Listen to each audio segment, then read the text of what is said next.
decipher this message. We haven't had an incident yet to get a feel for what this person means. I'm throwing it out there. Does this author sound like a kook or the real deal? What are our options? Wait and see? Dan spoke up. First off, sir, we'll fingerprint everything. This paper looks like common printer paper stock, so likely nothing there as far as it being anything beyond typical.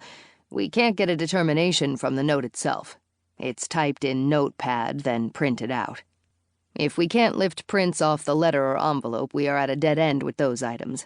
It was mailed in town, and I'd venture to say from one of the blue mailboxes. There aren't any cameras around them. What about DNA on the stamp or where they sealed the envelope? I asked. Sure, we'll check those too. That's common procedure, but we have nothing to compare it to. Jack added his 2 cents. The message itself sounds kind of like the hell and damnation type of speech. Somebody in the clergy or even a religious zealot could have written it. Clayton slowly read the message out loud again. Yeah, I see where you're coming from, Jack. It does sound kind of preachy. Yeah, it does, I said, but we still don't know if it's a serious threat or just someone blowing smoke. Clark stood. Okay, guys, check out whatever you can as far as forensic evidence. Make 10 copies of that letter before you get started. The rest of you, keep your eyes and ears peeled for somebody with an axe to grind. That's all we can do for now. Chapter 2. The long driveway beyond the dead-end road led to the small, faded, clapboard house. The walls inside the home held family secrets that were as dead and buried as the family dog. Nobody spoke of Alice's incident anymore. It was neatly tucked away, hopefully forgotten, and life carried on. Forced smiles and the cautious daily routine filled the family's waking hours. Alice's eyes darted toward Mandy and then at the clock. She watched as her 20-year-old daughter crossed the living room, barefoot and still wearing her green flannel bathrobe. Mandy took a seat on the old floral couch, as she did every day at 11 o'clock. The dark-paneled living room in that house held the sofa, a rocker, 2 end tables, and 2 velvet wall hangings of horses. The sofa had seen better days.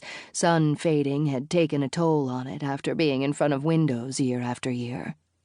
What used to be vibrant colors on that threadbare couch now appeared as pastel hues at best. 2 flattened cushions looked as though somebody had let the air out of them. They held permanent indentations from years of use. 2 people sat in that sparsely decorated room. Alice watched as Mandy pulled the lace curtain to the side and looked out. Dust particles floated through the air from the disturbance. Mandy said the blue sky resembled the Caribbean, even though she had never been there herself. She added that the wispy clouds resembled Grandma's curly locks of white hair, God rest her soul. It had been 5 years since her untimely death. Mandy turned toward her mother and wrung her hands. Is today the day, Mama? Anxiety swept across Mandy's face as she waited for an answer. Alice nervously scratched at one of the thick scars on her forearm, paused the television, and pushed herself up by the arms of the creaky rocking chair. She crossed the room and knelt on the couch, with one knee buried in the cushion, causing the springs to squeak, then peered out the window. She looked at the sky as if she were waiting for a sign. She sighed in relief and released the curtain, letting it fall back to its original position behind the couch. It's perfect, as a matter of fact. Tell Mariah to start the iced tea.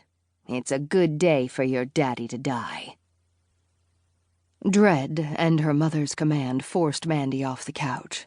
She slumped to the staircase and clutched the newel post. With her hand cupping the side of her mouth, she yelled to her sister in their shared bedroom. Mariah leaped down the stairs, and her deep blue eyes sparkled with excitement. We're finally doing this? She asked. Mama said we were.